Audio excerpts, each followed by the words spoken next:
kok ada surat dari kantor pajak.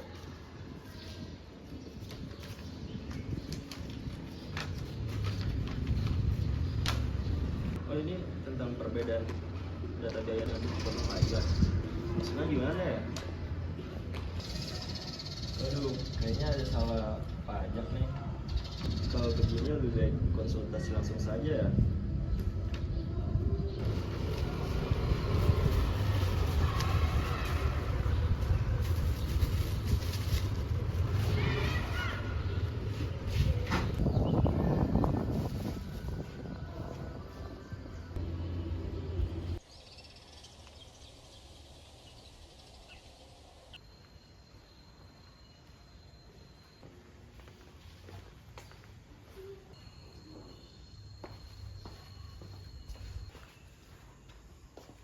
Selamat siang, Bu.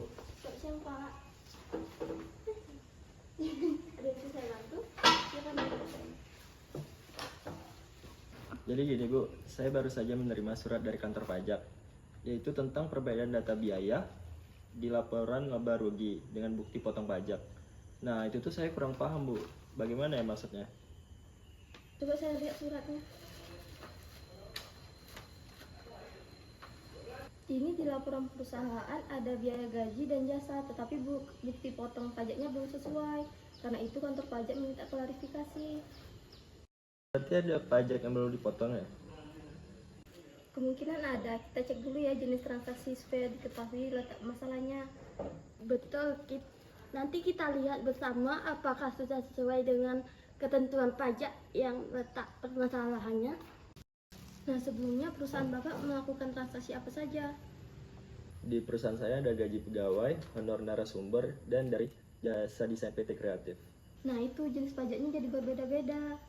Kalau gaji pegawai atau honor itu termasuk objek PPh 21, sedangkan untuk jasa itu biasanya dikenakan objek PPh pasal 23. Jadi bedanya dilihat dari siapa yang menerima penghasilannya. Betul, orang pribadi biasanya dikenakan PPh pasal 21, sedangkan untuk badan usaha umumnya itu pasal 23.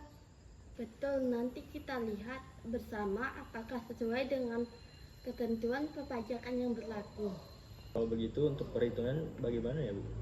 Supaya lebih jelas saya kasih contoh hitung sederhananya ya. Nah, untuk contoh pertama, honor narasumber itu sebesar 5 juta karena dia tenaga ahli. Dasar pengenaan pajaknya yaitu 50% dari penghasilan bruto. Jadi hasilnya 2.500.000.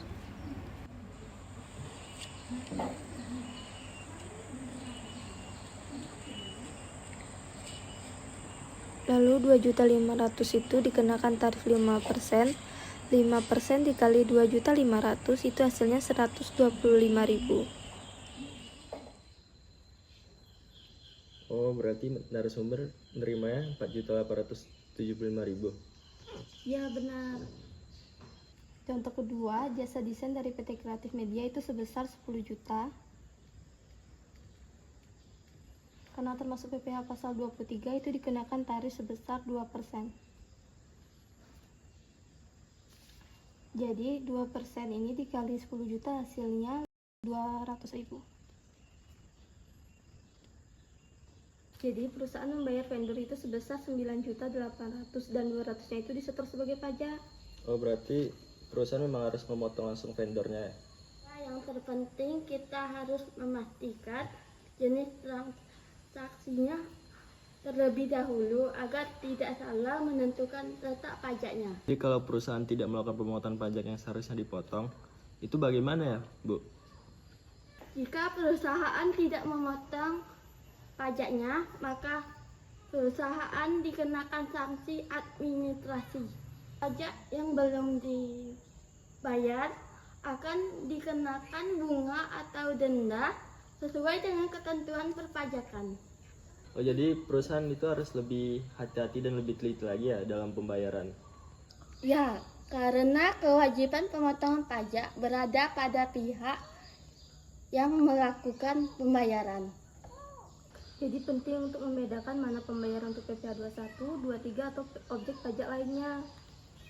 Gitu. Baiklah, Bu. Jadi saya mengerti tentang penjelasan Ibu sampaikan. tentang PPA 21 dan PPA 23 dan cara perhitungannya. Saya jadi lebih paham tentang tadi. Syukurlah, semoga penjelasannya membantu. Terima kasih atas penjelasannya. Sama-sama, semoga administrasi perusahaannya ke depannya jadi lebih baik. Nah Pak, jadi mulai sekarang setiap transaksi itu harus dicek dulu jenis pajaknya agar tidak terjadi kesalahan. Oh, baiklah Bu. Kedepannya saya akan lebih teliti lagi. Baiklah Bu, terima kasih atas penjelasan sekali lagi. Semoga bermanfaat ya penjelasan dari kami. Iya Bu, saya izin pamit ya. Iya. Terima kasih. Iya.